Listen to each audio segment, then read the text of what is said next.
Querido Risto, que sé que esto te va a llegar, tenemos un juicio pendiente, ya lo sabes, porque me habéis difamado. Sabéis que os voy a sacar la pasta por difamación y además luego la voy a donar, porque al revés que vosotros, yo no me quiero financiar del dinero público que me dan mis colegas que están en la Fórmula. Por ejemplo, ahora les ha ocurrido también favorecer el transporte en tren, porque los vuelos cortos los llevan empresas que no tributan en España, fundamentalmente, tributan en Irlanda. Entonces ese es un dinero que se le está escapando a los políticos. Si tú obligas a la gente en trayectos cortos a coger el tren, que sí que pagan IVA, que esas empresas sí que la Renfe sí que es española, ese dinero va a las arcas. Estamos hablando de miles de millones de euros. España no se la puede rescatar. No hay dinero para rescatar a España. Lo que llevan muchos años desde Europa diciendo es en plan de, oye, no robéis tanto, joder. Un chofer de la Comunidad de Madrid cuesta 40.000 euros al año. ¡Uno! Y España tiene uno de los parques más grandes del mundo. ¡Del mundo! El alcalde de Nueva York va en metro. Y aquí tenemos 10.000. Una barbaridad. Quien te protege es tu chulo. Tú eres un...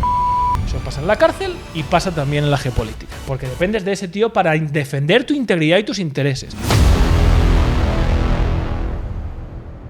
Bueno, pues hoy nos toca una San Miguel con Rubén Gisbert. Bienvenido, Rubén. ¿Cómo estás? Gracias, Pedro. Encantado. Gracias por haberme invitado. Como te decía antes, que voy un poco sesgado contigo porque son tantas las veces por redes sociales que me han dicho, ¿no? Sería una buena conversación, te caería bien Rubén, tienen puntos de vista afines, que vengo ya, bueno, con predisposición, ¿no? Bueno, pues mira, espero no decepcionar a nadie. No.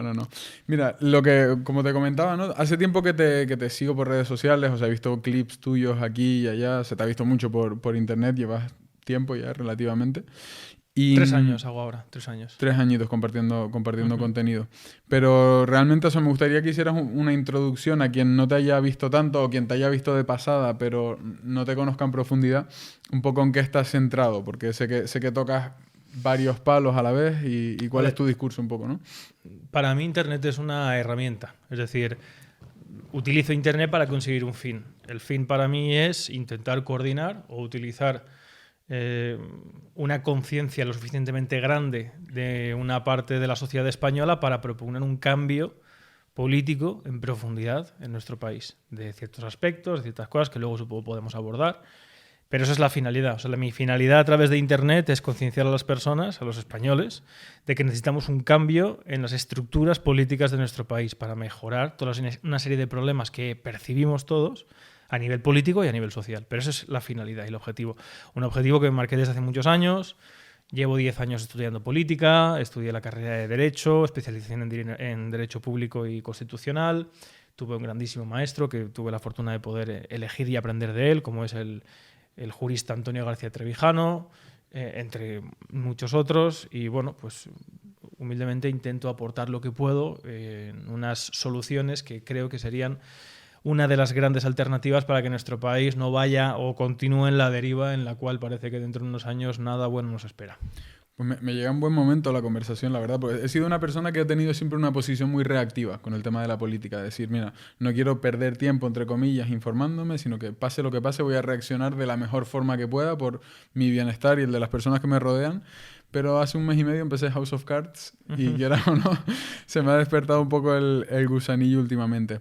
Vale, o sea que entiendo que tu labor divulgativa va orientada a producir un cambio y bueno, y luego me comentabas que ejerces la abogacía también. Sí, ¿no? Soy abogado en ejercicio, ya que estudias Derecho, claro. Pues también no te cierras puertas. Claro. Pero mi actividad fundamental es la divulgación y el activismo. Lo que sucede es que una de las cosas básicas que quizá abordaremos más adelante, para propugnar un cambio sustancial en nuestro país es necesario precisamente de ninguna manera no vivir ni percibir absolutamente nada de aquello que quieres cambiar, que es precisamente la ley de hierro de las oligarquías de Michels. En una oligarquía, el que entra a formar parte de la oligarquía y a vivir de la oligarquía, cuando tiene la capacidad para cambiar las reglas de funcionamiento de esa oligarquía, su bienestar, su circunstancia, depende tanto de que todo se mantenga que no lo cambia. Por eso es la ley de hierro, es como un candado. En la esfera privada, para que todo el mundo lo entienda, si tú trabajas para una empresa y la empresa va bien, tú quieres que la empresa siga yendo bien. Claro. No quieres cargártela. Pues es básicamente lo mismo. O sea, si te he entendido bien, es como una especie de paradoja. Por ejemplo, me viene a la cabeza el sistema de voto, ¿no? Que a muchas personas les parece injusto, pero claro, si siempre la persona que llega al poder llega por el sistema de voto, no le va a interesar cambiarlo, entiendo, ¿no? Entonces, como que estamos condenados de alguna forma a seguir ahí dentro. El tema es que ten en cuenta, a ver, el voto es un instrumento.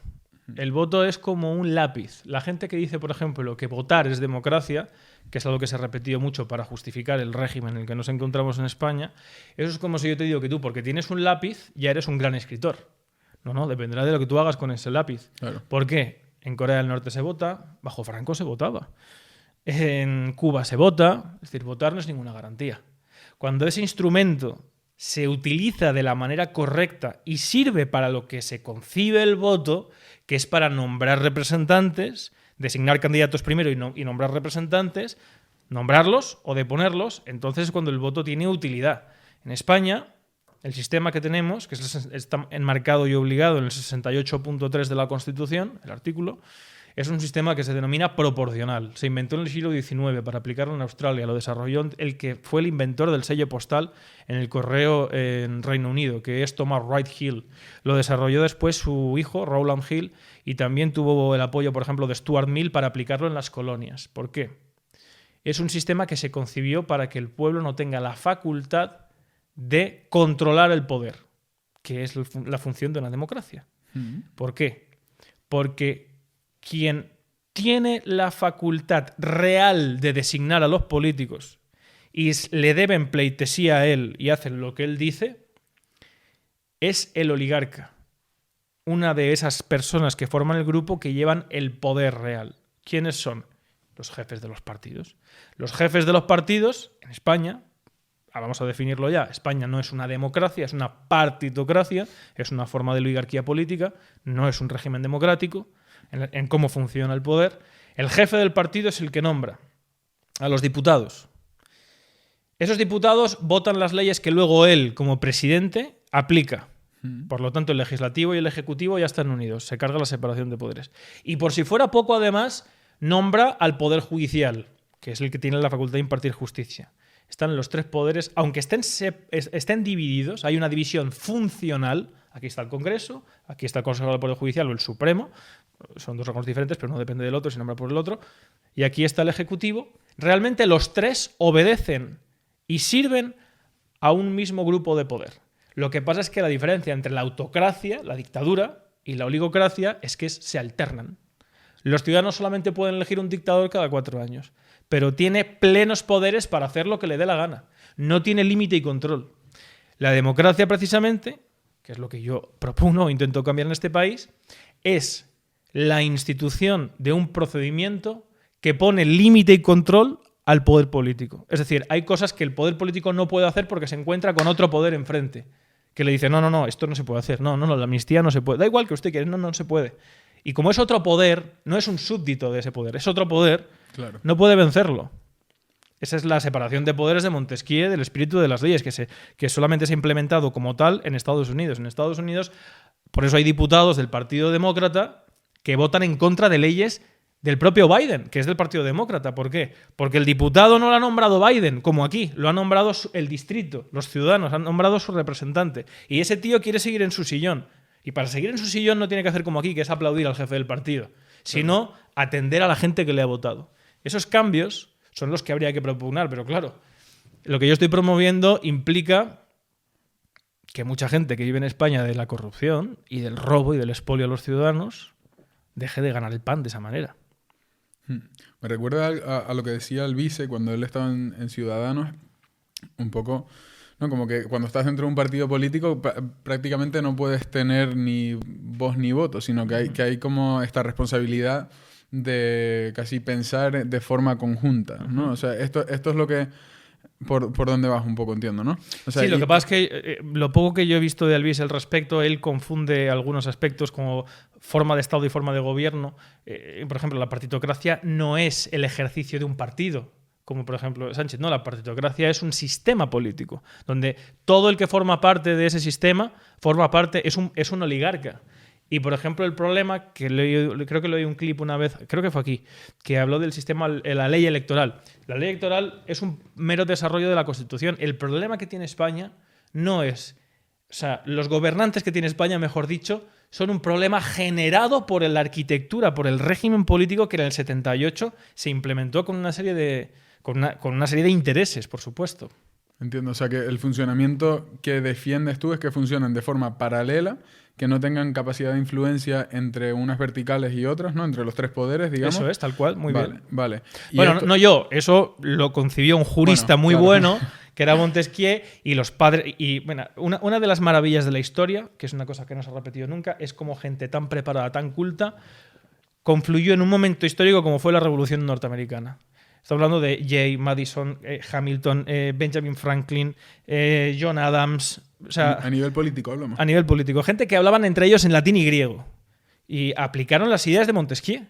Y Estados Unidos tiene muchos defectos, porque es una democracia antes del siglo XVIII, antes de decimonónica, pero los fundamentos de los padres fundadores, aunque ellos nunca pensaron que el país se iba a convertir en un imperio, pero los fundamentos, que es que el ciudadano se puede defender del poder y el poder está limitado y controlado, evitando la corrupción sistémica, eso está. Eso existe. En España eso no está, ni se le espera, a menos que se fuerce ese cambio. Claro. Y supongo que también, hombre, detrás de todo esto está la naturaleza humana, ¿no? Uh-huh. De decir, o sea, siempre hay que establecer los mecanismos para que no se pueda influir y ganar poder, porque supongo que sobre todo dentro de la clase política, si se les da la opción de ganar poder, siempre van a abarcar ese terreno, ¿no? Uh-huh. ¿Y cómo se defiende el ciudadano de esta... A ver, o sea, yo entiendo que si a la clase política le das los mecanismos para tener demasiado poder, los van a utilizar y van a tener demasiado poder, ¿no? Pero uh-huh. ¿Cómo se defiende un ciudadano ante esto? Tiene que ser con algo como que lo propones, o sea, movilizarse con una... A ver, hay diferentes alternativas. Yo estoy convencido, por conocimiento, por estudio, que la alternativa más factible, pero no digo que sea fácil, pero factible, práctica, eficaz, es al margen de las instituciones del Estado. Es decir, todo partido en España... Pero no necesariamente de forma no pacífica. Sí, pacífica, por supuesto. Pacíficamente, sí, claro. Sí, por supuesto. Yo sí. Bien, o sea, de hecho, es que ahí es donde se obtiene todavía más legitimidad, porque el Estado solamente utiliza la violencia en último término. De hecho, yo lo he vivido en mis propias carnes. Lo primero que intentan es difamarte, ningunearte, mienten, te mandan bots, te tiran cuentas, te llevan a juicio. Yo tengo una causa abierta. La propia fiscal de Valencia me ha abierto un procedimiento por delito de odio. O sea, intentan ir a por ti de la manera que pueden. Te desacreditan. Cuando ya tienes tanto poder o digamos, tanta gente te acompaña en ese camino, es cuando ya en último término se utiliza la violencia. Y cuando utiliza la violencia, si tu causa es legítima, has ganado. Ese es al final el punto al que pretendemos llegar. Es decir, no pretendemos nosotros emplear la violencia, pero sabemos que en último término el Estado la empleará contra la gente que quiera cambiar las cosas en este país. Pero sus exigencias, no hay nadie en el mundo sano y cuerdo que no pueda apoyarlas. Que es que un país los ciudadanos tienen que tener la facultad para poder participar, limitar y controlar cómo se articula el poder que se les aplica a ellos. Es que esa es la diferencia, por ejemplo, entre la dictadura y la oligarquía. La dictadura se fundamenta en el uso de la fuerza, no hay más legitimidad. Y, por ejemplo, bajo Franco, la gente que apoyaba el franquismo justificaba el franquismo por sus obras. No, es que se veía muy bien, no había IRPF, los pantanos, la reconstrucción. Es decir, ¿por qué? Porque no tienen que aparentar algo que no es necesario. Todo el mundo sabe que es una dictadura. Y que al final, si vas en contra de lo que marca el Estado, te pueden meter en la cárcel o te pueden pegar una paliza, etcétera, etcétera. Pero las oligarquías no. Las oligarquías no se fundamentan en la fuerza, se fundamentan en la mentira. Es decir, en la apariencia. Ellos presentan que son una cosa que es... No, tú no hagas nada, tú no te preocupes de nada, tú no hace falta que tengas poder ninguno porque yo voy a actuar en tu nombre y voy a actuar de la mejor manera. Pero claro, como es una oligarquía, es un grupo. Uno dice que lo va a hacer de la mejor manera de acuerdo con unas ideas liberales, otros con unas ideas comunistas, pero el fundamento de la oligarquía es la socialdemocracia. Todos van a intentar contentar una parte de la sociedad a través de derechos sociales para que les apoyen y así asegurar su estructura de poder dentro del Estado. Claro. O sea, ¿qué rasgos fundamentales tiene que tener una estructura política para que se considere oligarquía como tal? Lo definió Aristóteles ya. Autocracia, el gobierno de uno. Oligocracia, el gobierno de un grupo, de una parte. También lo tiene Montesquieu explicado como que darle a un colegio, o sea, a un grupo, a una pequeña parte de 4, 5, 10 personas. Pero me refiero que puede existir oligarquía camuflada. Sí, ¿no? claro. Que según lo que dice, supongo que es lo que existe de alguna forma. Estoy hablando en todo momento de política, o sea, Claro. oligarquía política, Claro. no de lo de la económica. Oligarquía en el ejercicio del poder. Es decir, es un grupo de personas. O sea, autocracia, gobierno de uno; oligocracia, el gobierno de un grupo; democracia, el gobierno del demos, de todo, del pueblo. Que más que poder es fuerza. Cracia significa fuerza. Esa es la principal diferencia. Para que haya una oligarquía, lo que tiene que haber es un pequeño grupo de personas que sean quien tengan toda la facultad para ejercer el poder. Claro. Y eso es una definición exacta, científicamente hablando, en ciencia política, como lo definió Gerard Leichholz, el presidente del Tribunal Constitucional de Bonn, de lo que hay en España, que técnicamente se llama Estado de partidos. Es los partidos que siempre han sido asociaciones civiles, es decir, los ciudadanos se unen por sus inquietudes o por ideología, lo que tal, y forman partidos. ¿Para qué? Para defenderse del poder, siempre. A alguien se le ocurre, mágicamente, oye, ¿qué pasa si los partidos, en vez de ser civiles, los convertimos en órganos permanentes del Estado? Es decir, subvencionados con el Estado, pagados por el Estado, integrados dentro del Estado. Ya pierden su carácter. Claro. Y han perdido la finalidad para la cual se crearon. Y solamente tienen una funcionalidad: mantener el Estado y vivir del Estado. Y en el momento que de alguna forma no se desglosa, sino que está centralizado lo que... O sea, me refiero... Digamos que un partido político tiene 100 patas, pero las 100 patas están obligadas a hacer lo que dice la matriz. En ese momento es una oligarquía de nuevo. Sí, pero la diferencia es que esté dentro de la estructura política. Es decir, un partido, por ejemplo, Claro. la Constitución, podríamos empezar un día si quieres, artículo por artículo. Todos los artículos de la Constitución, todos son mentira. Todos. Pero hay uno, por ejemplo, que dice que los partidos tendrán que ser democráticos. Eso es imposible. Un partido no puede ser jamás democrático porque es como una empresa. Hay uno arriba que manda y obliga a los demás. Claro. Un partido es una estructura donde uno toma las decisiones y o sea, es una estructura piramidal. Un partido nunca puede ser democrático. Otra cosa es que tenga mecanismos de elección de los cargos que sean por mayoría. Pero no es que sea democrático, porque la democracia... Hay dos vertientes de la democracia, que es de la que habla todo el mundo en España siempre. Democracia social, que es una ideología socialista. Democracia buscando la igualdad de la sociedad, la igualdad material. Y otra cosa de la que no habla nadie en España, pero que es de la que estamos hablando, que es la democracia formal, que eso es la madre del cordero. Es decir, el procedimiento político que garantiza que los ciudadanos controlan el poder, lo vigilan y lo limitan. Que eso, que nadie quiere hablar de ello, pero es esa segunda vertiente la que es imposible que un partido cumpla. Un partido nunca puede tener separación de poderes, ni puede tener independencia de aquel que tiene el órgano judicial o sancionador, etcétera, etcétera. Los partidos siempre son jerárquicos y por eso tienen que ser civiles, tienen que estar fuera del Estado. Un partido pagado por el Estado ya te han engañado, ya te han estafado. Claro. O sea, desde el desconocimiento, ahora mismo hay partidos, supongo que no todos, pero que están integrados y que viven del dinero público. ¿Todos? Cualquier partido. ¿Todos? O sea, ahora, y si fundamos un partido político nuevo, ¿también se integra de forma automática ahí? No, tú puedes no financiarte a través de dinero público. Pero puedes hacerlo con facilidad, tienes facilidades para ello. No, porque, a ver, por ejemplo, mira, te pongo un caso. Yo no creo en esa alternativa. Yo no creo porque creo que porque reproduces otros vicios que te van a llevar a lo mismo, aunque no es el económico, pero el económico es el que siempre impera. Es decir, porque tú y yo fundamos un partido, ¿vale? Y empezamos siendo 3. Y de repente empezamos a crecer. Y entonces, ¿qué hacemos? Oye, pues yo tengo un amigo, ¿qué tal? Venga, vamos a poner al otro tal. Empiezan a generarse, ¿qué? Estructura. Y empiezas a gente de tu alrededor y tú mismo empiezas a vivir de esa estructura. Porque, coño, la gente tiene que trabajar y tiene que vivir de algo. Entonces, si yo me dedico a las redes sociales, yo me dedico a ser portavoz, a ser asesor tuyo, yo me dedico a no sé cuántos, todo eso necesita Paganini. Cuando tú llegas a la posición en la cual vas a cortar eso para que los partidos vuelvan a ser civiles, te vas a cargar a toda la gente que tú has colocado durante tantos años. Por eso, por ejemplo, Podemos empezó de una manera y ha terminado siendo lo mismo que los otros partidos de siempre. Vox empezó siendo una cosa, o empezó diciendo una cosa, mejor dicho, y ha terminado haciendo exactamente lo mismo y terminará haciendo exactamente lo mismo. Si Vox empezó diciendo que no al dinero público, precisamente por lo que yo estoy diciendo, empezó diciendo que había que instituir la separación de poderes, de eso ya se han olvidado.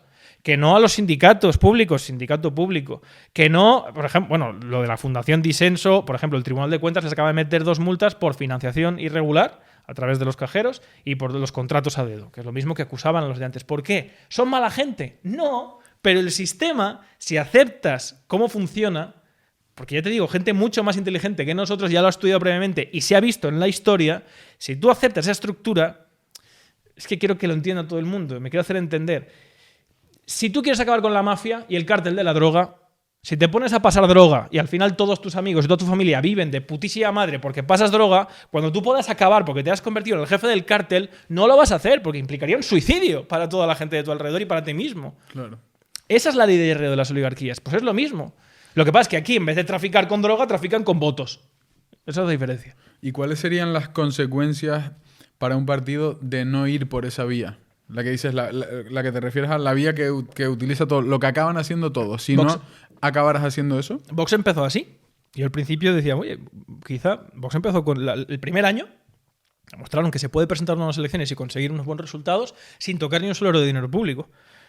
Luego ya empezó, bueno, ¿qué tal? Es que no estamos en igualdad de condiciones, porque es verdad. Por eso yo creo que es muy difícil, la liza. Una cuestión de competencia, ¿no? Claro. Es decir, los demás parten de esta ventaja competitiva y yo no puedo competir sin esto, ¿entiendes? Y además hay una cosa mucho más importante, los medios de comunicación. Los medios de comunicación en este país sirven a esa estructura de poder. ¿Por qué? Los partidos en este país se financian una parte de dinero público y otra parte de los bancos y de las empresas. Vale. Cuando un banco le deja dinero a un partido, si ese partido luego tiene una posición de poder, ese partido no le devuelve el dinero al banco. Claro, o sea, no hablamos de financiación, sino de donaciones por parte de la banca. No, es una financiación, pero que luego se condona o Sí, se a busca. fondo perdido. Sí, esto hay una entrevista de Mario Conde, precisamente de Raúl Castañeda, que lo explica muy bien. Y creo que Mario Conde, a pesar de lo que haya podido hacer, pues sabe un poco del tema y de cómo funciona la banca vinculada al poder en este país. O sea, la oligarquía, la corrupción política se apoyará siempre en la corrupción económica, porque ambos se necesitan. Y uno de los agentes clave para mantener el control, porque lo llevan en las mismas empresas, son los medios de comunicación. ¿Por qué cuando sucede algo, las mismas noticias se dan de la misma manera, en el mismo orden? Me refiero a algo trascendental. Como por ejemplo el tema del coronavirus, de la vacuna, la guerra de Ucrania, ahora de Israel. Salvo cosas que no afecten, digamos, a la política internacional y a la economía, en esas otras cosas, sí. Por ejemplo, pues ponemos una televisión que sea un poco de un partido y otra televisión que sea un poco de otro. Ponemos a Vicente Vallés diciendo una cosa y luego ponemos a Guayaman diciendo otra. Porque si además cubren todo el espectro ideológico y no tienes competencia. Pero la empresa es la misma, es lo que la gente no sabe. Claro. El jefe, el grupo es el mismo, que al final son A3 Media y Mediaset. Pero esa clave de mantener a los medios de comunicación se ha roto. Y además una de las razones por la cual que te quería felicitar por lo que hacéis aquí y por lo que hacen los podcasts. Porque el último islote de libertad que queda en Internet son los divulgadores, son las entrevistas. Es la gente que se debe a la gente que le ve. Que claro. Se debe a la audiencia. No se debe a que nadie venga y te dice, bueno, si te va mal no te preocupes porque te vamos a dar ahí 400 millones para que te vaya todo bien.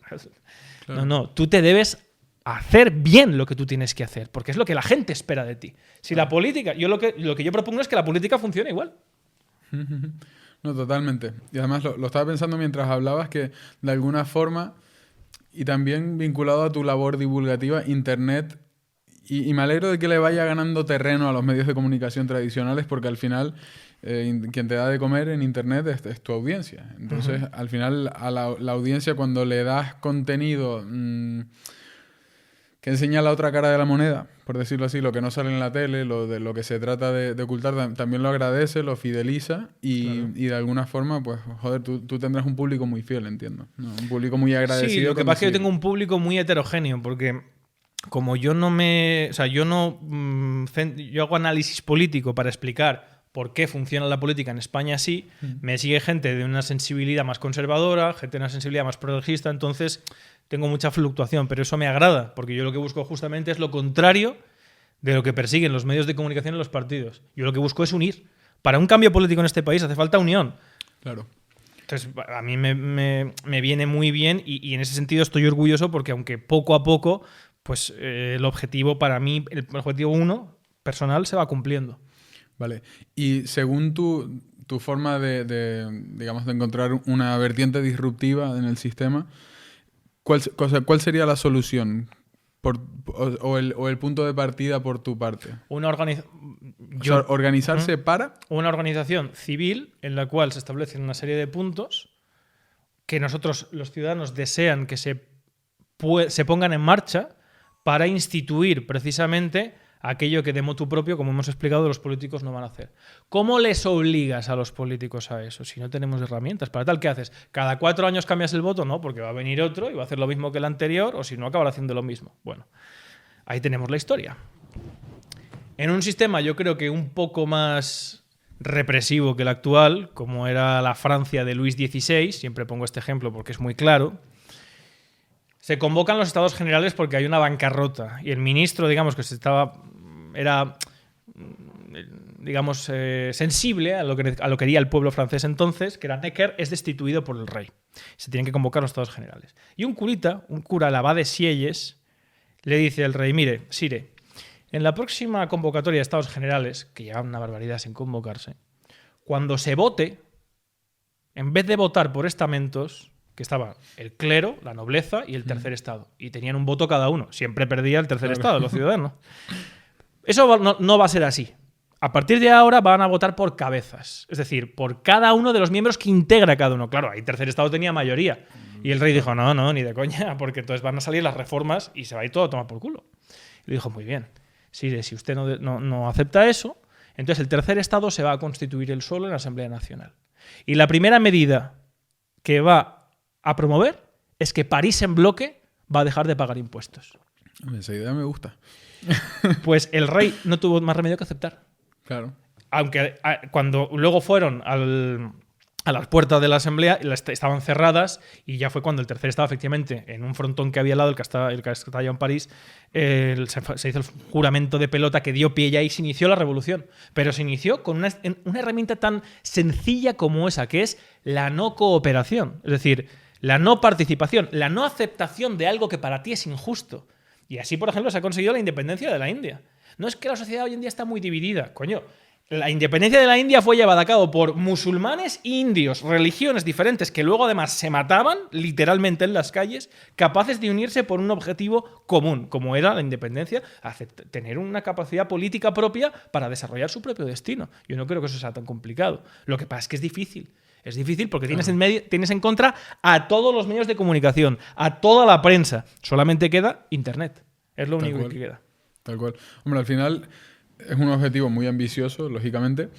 El mayor challenge que le veo es que para tomar esa decisión a título particular hay que entender la situación. Para entender la situación hay que ser bastante inteligente. O sea, de alguna forma hay que saber interpretar toda la información que divulgas tú, por ejemplo. Sí. Y creo que una gran parte de la sociedad, que a su vez es la parte fácilmente manipulable a la hora de ir a las urnas, no sería capaz de entenderlo. Y probablemente la abstención de voto se haría en la parte más inteligente, a lo mejor, o más capacitada para votar. O sea, es el mayor challenge que veo, el mayor hándicap, ¿no?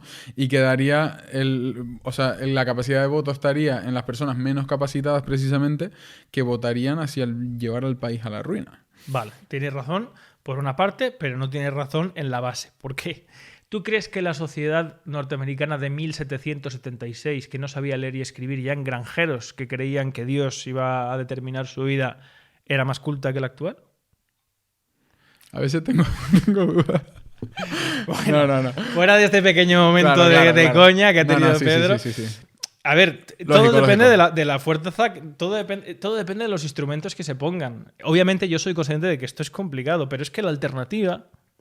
Que es una alternativa que yo me he planteado, no te digo que no. Pero mira, ¿sabes lo que veo complicado? O sea, que ese grupo de personas al que me refería, o sea, fíjate dónde veo la complicación, ¿eh? Es que al tener a los medios de comunicación en tu contra, van a ser capaces de meter oye, esto que dice esta persona, invalidado, esto es malo.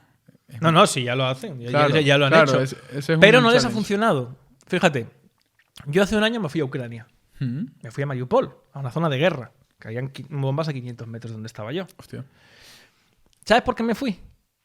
Yo nunca jamás, nunca he borrado ningún vídeo, y menos los de la época. Nunca jamás he apoyado a Rusia. Todo lo contrario. Incluso cuando me invitaron a RT, condené la invasión. Pero una cosa es que yo no apoye a Rusia y otra cosa es que yo esté a favor de que mi país se involucre en una guerra justificando algo injustificable en contra además de los intereses de España, que es por lo que yo me muevo y lucho. Por eso me fui. Porque yo lo que quería que vieran los ciudadanos españoles es que todo lo que estaba diciendo la prensa y los medios de comunicación era mentira. Y que efectivamente el armamento que se estaba mandando con nuestros impuestos se estaba empleando contra objetivos civiles. Y a mí eso no lo tiene que contar nadie, que están las entrevistas ahí y además lo he visto yo, con mis propios ojos. Claro, empezaron a decir que a mí me había pagado Rusia, que me había pagado no sé quién, que no sé cuántos. Como no lo pueden demostrar, es más, yo en... ¿Estos medios? Sí, todos. De hecho, yo tengo... Que era financiado por Rusia. Sí, que yo decía eso porque me habían pagado por Rusia. Cuando a mí, además, Rusia me negó la entrada. A mí Rusia, al principio, yo estuve 3 días en La Peranta, en Finlandia, que tuve que volver con un camionero siberiano haciendo autostop en la frontera con Finlandia porque me dijeron, no, disculpe, usted no puede entrar. Claro, llamé a la embajada y dije, oye, que tengo un visado de prensa que me acreditó 7NN, que usted no me puede negar la entrada, que voy a hacer un directo y le voy a poner a caldo. Y ya me dejaron entrar. Pero claro, yo no sabía ni nada. Entonces, cuando volví, pasó esto. De hecho, querido Risto, que sé que esto te va a llegar, tenemos un juicio pendiente, ya lo sabes, porque me habéis difamado. Entonces yo con mucho cariño sabéis que os voy a sacar la pasta por difamación y además luego la voy a donar proporcionalmente. Porque al revés que vosotros, yo no me quiero financiar del dinero público que me dan mis colegas que están en la Moncloa. Esto, porque por si no lo sabíais, tengo una demanda. Yo demandé a Todo es Mentira por justamente decir esto. Pero ellos utilizaban esto para que la gente no escuchara lo que yo estaba diciendo porque en ese momento no interesaba. Sin embargo, ¿qué pasó? Que una parte importante de la ciudadanía dijo, bueno, a ver qué está diciendo este chaval. Y mis redes pegaron un subidón. Y mucha gente me escribió, oye, pues nos estamos dando cuenta de que esto, no sé cuántos. Aparte de que yo dije, mire, yo le firmo un papel en blanco al que quiera para que investigue cualquier cuenta bancaria que yo tenga en el mundo para ver si yo tengo dinero o alguien me ha dado dinero de alguna manera. Claro. Es que yo no me muevo por dinero. La asociación que yo presido, porque hablamos antes de eso, para propugnar un cambio en este país, yo no paso ni los gastos, que se financia solo con las cuotas de los asociados. No percibimos ni un solo euro de dinero público para que la acción de la asociación esté totalmente dirigida por los propios asociados. Y nadie de la junta directiva no solamente es que no cobre un duro, sino que no pasamos ni los gastos. Cuando hago un acto como el de Madrid en las elecciones, ni el hotel. Precisamente para que nadie pueda decir que hago esto por dinero. Me cuesta dinero.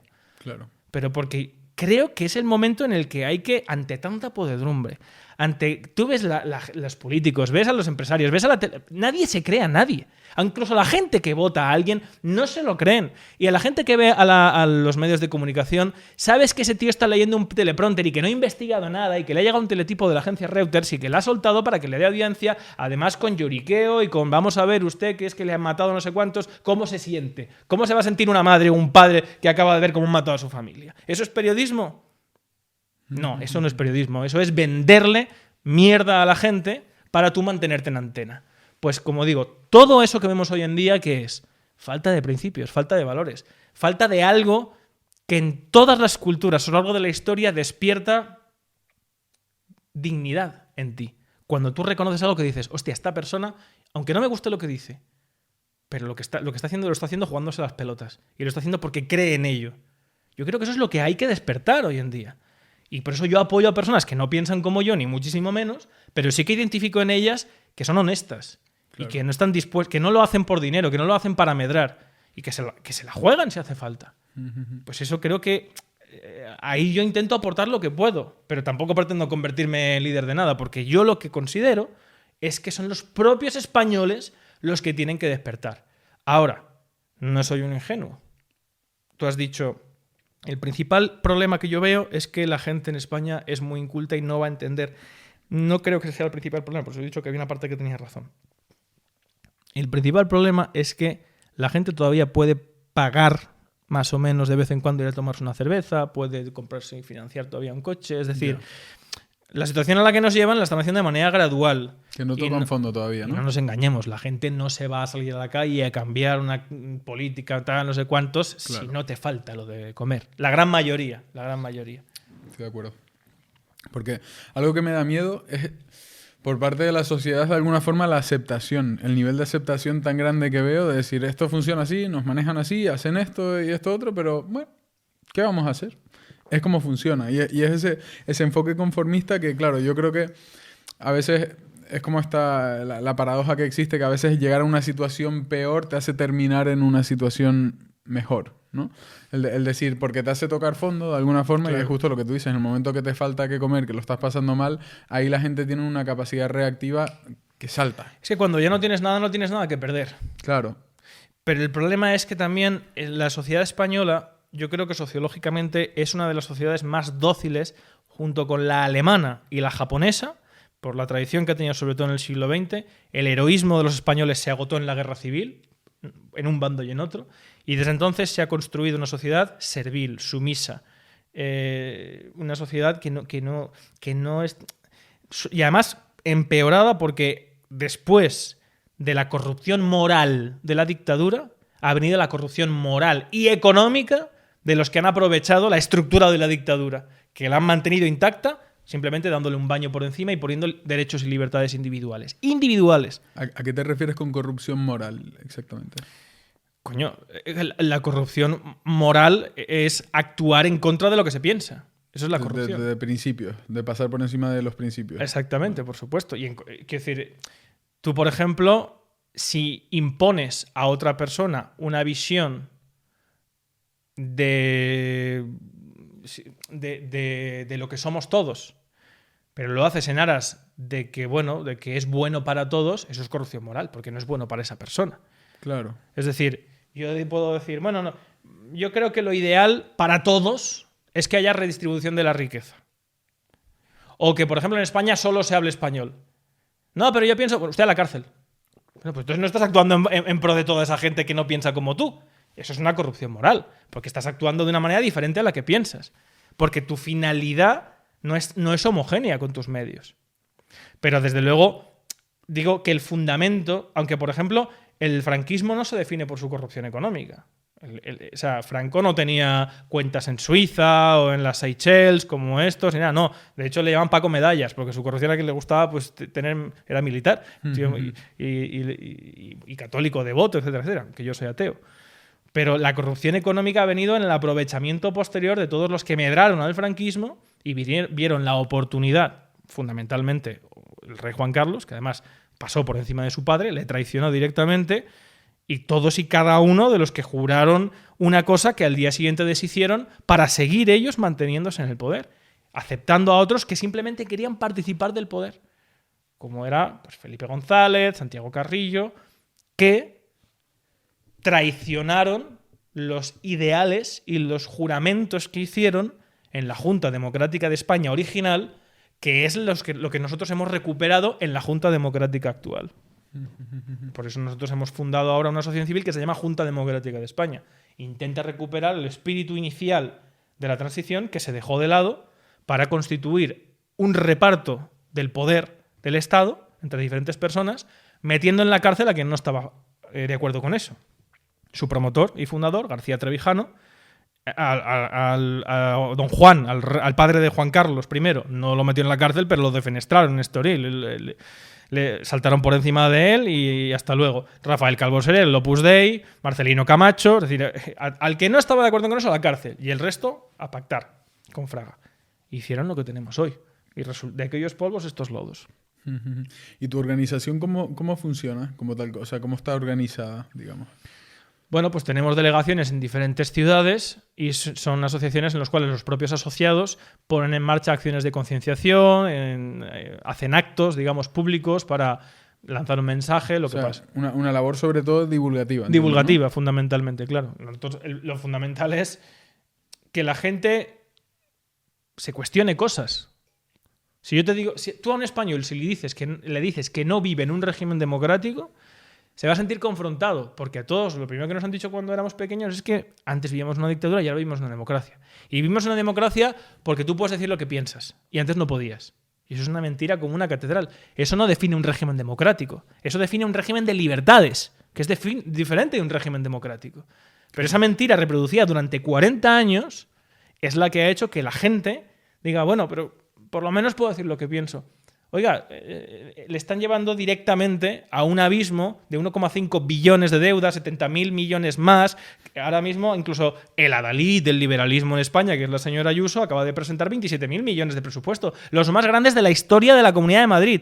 Los más grandes de la historia de la Comunidad de Madrid. Y el 90% son gasto social. Y lo dice y luego dice, no, yo soy liberal. Pero vamos a ver. ¿Pero pueden ustedes pararse a pensar en el camino de despilfarro y de gasto descontrolado para que esta gente coloque en cada instancia administrativa del Estado español a amigos correligionarios familiares y están multiplicando el gasto que vamos a tener que asumir todos?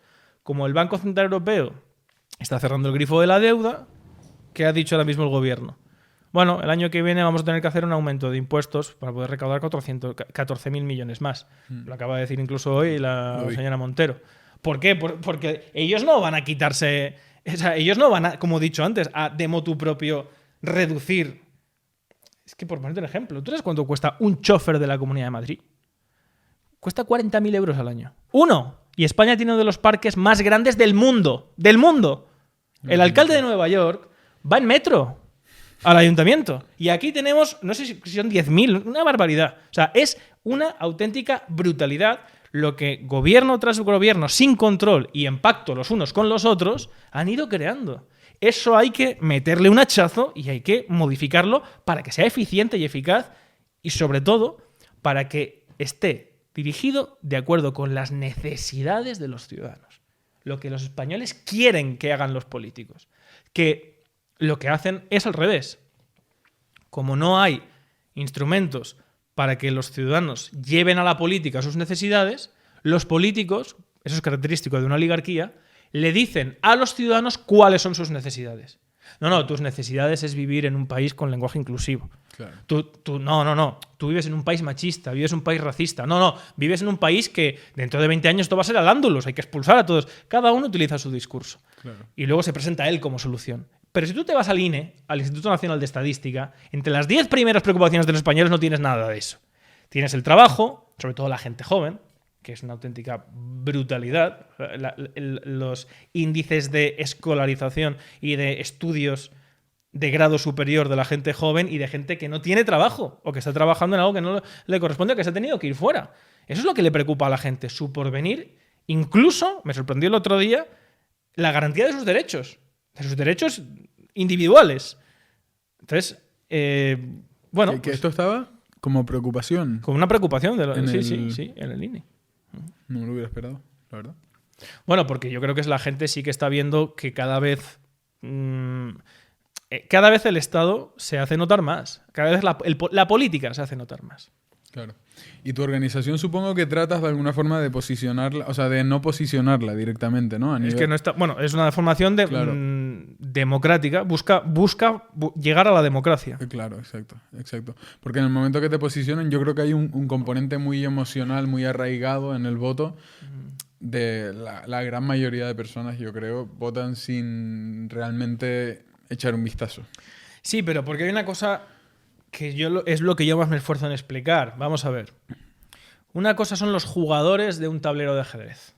Que eso sería, depende cómo juega cada uno, un político de derechas o un político de izquierdas. Uno puede ser más agresivo, puede hacer una india de rey, puede hacer un gambito de dama, etcétera, etcétera. Puede hacer una siciliana, que soy aficionado al ajedrez. Cada uno. Pero otra cosa son las reglas para jugar al ajedrez. Yo estoy hablando de las reglas para jugar al ajedrez. Para que juegue cualquiera, de derechas, de izquierdas, nacionalista, el que le dé la gana. Pero esas reglas son las que definen si estamos jugando al ajedrez o estamos jugando a otra cosa. Las reglas que yo estoy defendiendo son las de la democracia, como régimen de poder. Y las reglas que uno lee en la Constitución española no son las de la democracia, son las de un régimen político que se define en ciencia política como Estado de partidos, que es lo que yo me peleo todos los días por explicarle a la gente. Y aún así, ¿se te asocia a la derecha? Se me asocia todo. Bueno, yo soy comunista, de extrema derecha, de extrema izquierda, pues de pronto pagado por Rusia, pagado por Irán. Soy también sionista de Israel. Soy todo, o sea, de todo lo que te puedas imaginar. ¿Pero por qué? Porque la gente que en España vende una ideología solo necesita que a ti te identifiquen con lo opuesto a lo nuestro para que no te escuchen. Es decir, si nosotros, por ejemplo, somos liberales, yo te digo, uy, ese es comunista. A ti ya no te interesa lo que ese tío te va a decir. Claro. Por eso cada uno me llama una cosa dentro de su círculo o dentro de su contubernio. Los de Vox me dicen que soy de Podemos. Los de Podemos, no, soy el heredero de Franco. O sea, cada uno, claro. Entonces cada uno te dice una cosa para que tal. Al principio me acuerdo que me llamaban, bueno, que yo era. Que a mí me pagaba la OTAN y que me pagaba Estados Unidos, porque yo digo que Estados Unidos es la única democracia del mundo, formalmente como tal. Pero estoy en contra de la OTAN. O por lo menos estoy en contra de que España sea la camarera, cuando no la prostituta, de una organización política que sirve solamente a los intereses económicos de Estados Unidos. Yo quiero el bienestar para mi país, para mi gente, para mi cultura. Piensen conmigo o no los que estamos dentro de un mismo destino, de unas mismas circunstancias culturales, históricas, incluso gastronómicas. Yo es lo que busco. Y ojalá un día Europa levante cabeza y pueda ser una potencia. Y no siga arrastrada y siga a las órdenes de lo que dice. Por eso, por ejemplo, pues cuando en 2017 ganó Trump, yo lo celebré y la gente me llamaba loco. ¿Qué dices? Va a estallar el mundo en llamas. Y yo, bueno, si ustedes supieran que este señor lo que está defendiendo es la doctrina Monroe, que era América para los americanos, que se acabó cuando llegó Roosevelt y llegó la Segunda Guerra Mundial, donde toda la economía de Norteamérica se dirigió a fabricar Shermans, destructores acorazados para hacer flota, guerra, munición. Y eso se ha mantenido hasta hoy. El único que ha roto con eso fue Donald Trump. No se metió en ninguna guerra, que es lo único que él no quería. Él decía, para frenar a China tenemos que dejarnos ya de pensar que estamos en un mundo de dos bloques. De vamos a defenderos de la URSS y tal, porque eso nos está llevando a que el gasto de defensa sea el más grande del mundo, el nuestro, pero con mucha diferencia. Y ese potencial lo tenemos que invertir en ser competitivos en la empresa. Eso es lo que decía Trump, pero ¿quién puede estar en contra de eso? Lo que pasa es que luego, para que la gente le escuchaba, decía burradas. Claro. Además, él tiene también... Yo no soy partidario de todo lo que dice Trump, ni mucho menos. Soy partidario de que Estados Unidos no quiere imponer su hegemonía a través de las bombas. Con eso me conformo. Y de que diga, no, miren, Europa, oigan, que hasta ahora somos socios económicos y tal, lo que sea, pero a partir de ahora, oiga, ustedes aporten algo de defensa para que yo pueda invertir en otras cosas. ¿Quién puede estar en contra de eso? De que tú seas dueño de tu propio destino y gestiones tu vida. Pues ¿sabes quién está en contra? Todos y cada uno de los que viven directa o indirectamente de ser prostitutas de lo que hay ahora. De que viven de eso. Viven de decir, no, sin Estados Unidos el mundo... Aquí hablaríamos ruso, si no fuera por Estados Unidos. Si no fuera por la OTAN, aquí tendríamos retratos de Putin por todos los lados. Tú busca... a eso sí mírales la cuenta, porque yo de algunos ya sé. A mí algo que me gustó mucho de lo que hizo Trump, y lo mencionabas antes, ¿no? O sea, a la hora de encarar la deuda pública que tenemos en España, bueno, subimos los impuestos.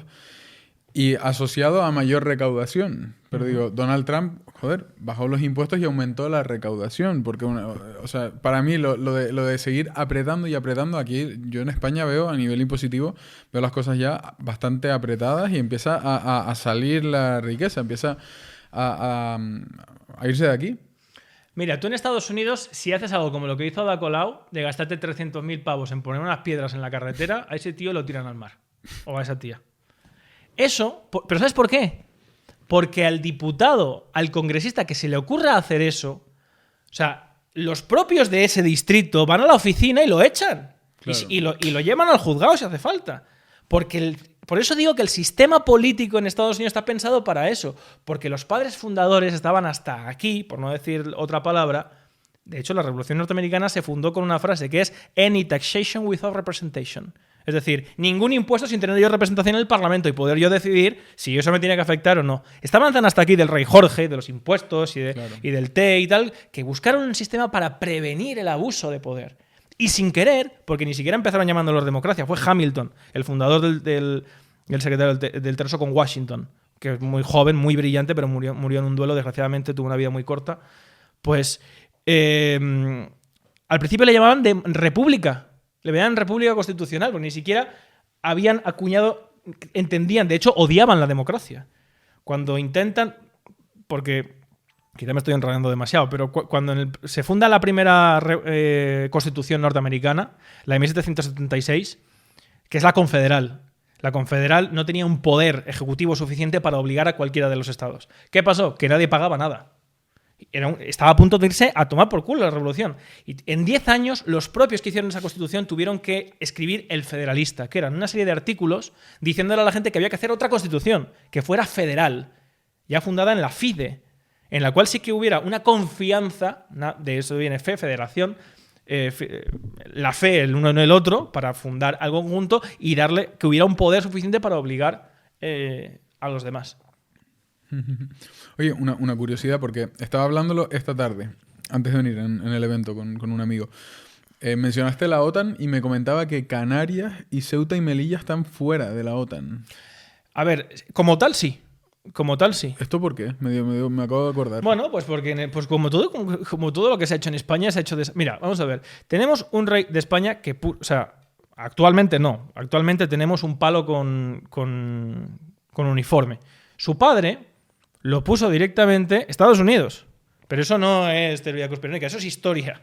O sea, quien aboga... Porque además había un plan anterior. En 1945, Roosevelt tenía un plan para echar a Franco y poner a don Juan de Borbón. Le pidió un manifiesto durísimo, el manifiesto de Estoril de 20 de noviembre de 1945. Se muere Roosevelt y entra Truman. Y Truman dice, no, en España no vamos a entrar porque además nuestro enemigo es el telón de acero, que son los comunistas, que por cierto, la frase del telón de acero se le atribuye a Churchill, es mentira. El primero que habla del telón de acero es Goebbels. El primero que empieza a construir lo que hay hoy, que es Occidente tiene que defenderse de los bárbaros del este, de los bolcheviques, de los hunos que vienen a masacrar la civilización fundada en el cristianismo, que es lo que defienden hoy muchos. Eso el primero que lo escribe en sus diarios es Goebbels. Y cuando pronuncia el discurso de queréis una guerra total, no sé cuánto, se está refiriendo a que Alemania va a ser un bastión de defensa contra lo que viene de los hunos van a invadir Europa. Bueno, pues eso lo recuperan Churchill y Truman y fundan la Guerra Fría a través de los fundamentos de Goebbels. Eso es historia. Bueno, pues ese discurso está caduco, ya ha perdido virtuosismo. Pero conforme ha ido avanzando en su desarrollo, en el caso de España, claro, se deja a don Juan colgado de la brocha, se acepta que Franco va a estar porque es anticomunista, es un dictador, pero bueno, se le pasa, y la alternativa que tienen para revestir de una apariencia dentro de los cánones ideológicos que quiere Estados Unidos en Europa es Juan Carlos, con Franco. Y con Juan Carlos y con Kissinger bajo mano es donde se dibuja lo que el primer secretario general de la OTAN escribe en sus memorias, que es Combate sin acabar. Un libro fantástico de Henry Paul Spack, que define cómo después de la Segunda Guerra Mundial Estados Unidos reconstruye Europa, pero dice, sí, yo reconstruyo Europa, pero aquí quien va a mantener la hegemonía soy yo, sobre todo explotando la región del Ruhr y del Sarre. Es decir, el petróleo y el gas y el acero, para mí. Y ahí es donde configuran una serie de estados continentales que son estados de partidos. Y le dan el poder a personas que habían sido barridas por el totalitarismo. De Gasperi, Adenauer, personas débiles que no tenían nadie que les apoyara. Pero viene Estados Unidos y los pone a ellos, les da el poder. ¿Cómo? Utilizando un sistema político que es el de Estado de partidos. Cuando muere Franco, siguen el mismo patrón y ponen a Juan Carlos. Y para eso hacía falta lo mismo, coger a políticos que no tenían poder, que no tenían bases, que no tenían nada, y crear una base virtual. Eso lo sabe todo el mundo. Felipe González a través de Willy Brandt y Helmut Schmidt y la de socialdemocracia alemana. Con gente que estaba muerta. Carnés socialistas de gente que estaba muerta. Y así se hizo la transición. ¿Por qué me he ido tan para atrás? Porque eso es lo que ha condicionado que paso tras paso, España ha ido perdiendo independencia en pro de ese pacto que fundó lo que tenemos hoy. Con Felipe González, antes. De hecho, el 23 de febrero y el golpe de Estado que le hizo el rey a Suárez fue precisamente en gran parte porque Suárez no quería entrar en la OTAN de ninguna manera. Pero posteriormente, Felipe González, para entrar en la Unión Europea, ¿qué le obligan a hacer? Desmantela todo el tejido industrial de nuestro país. La industria pesquera, lechera, agropecuaria, pesada. Todos los famosos mineros, etcétera, los astilleros. España era el segundo país del mundo, el segundo en industria pesquera. de pesca. Se nos obliga a desguazar el 50% de nuestros barcos. El 50%, la mitad, desguazados. ¿Para qué? Para no hacerle la competencia a los otros países que ya formaban parte de la entonces Comunidad Europea del Carbón y el Acero. Después viene Aznar. O sea, ¿se nos obliga desde qué organización? Desde la Unión Europea. Porque, claro, para usted entrar en el mercado común tiene que entrar sin hacer la competencia a los demás. Usted no puede entrar en una posición de fuerza. Vale. Usted tiene que entrar. ¿A cambio qué le vamos a dar? Subvenciones, no se preocupe. Nosotros le vamos a dar dinero, que es lo que querían los políticos. ¿Qué se hizo, por ejemplo?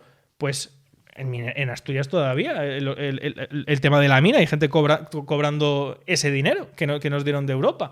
Los viñedos, se arrancaron viñedos de hace más de 100 años, que eso no se va a recuperar nunca, y te daban dinero por arrancarlos.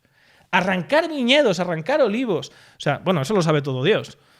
Ese dinero se pagaba para que España perdiera potencial primario industrial, pulmón productivo, capacidad de generar riqueza, para no hacerle la competencia al resto. ¿A cambio de qué? Del dinero alemán, del dinero francés, sobre todo canalizado directamente, fundamentalmente desde Estados Unidos. De hecho, hasta el día de hoy. Si hoy en día la Reserva Federal sube tipos de interés y al día siguiente sale Christine Lagarde haciendo lo mismo, porque depende de la Reserva Federal de Estados Unidos, claro, el Banco Central Europeo.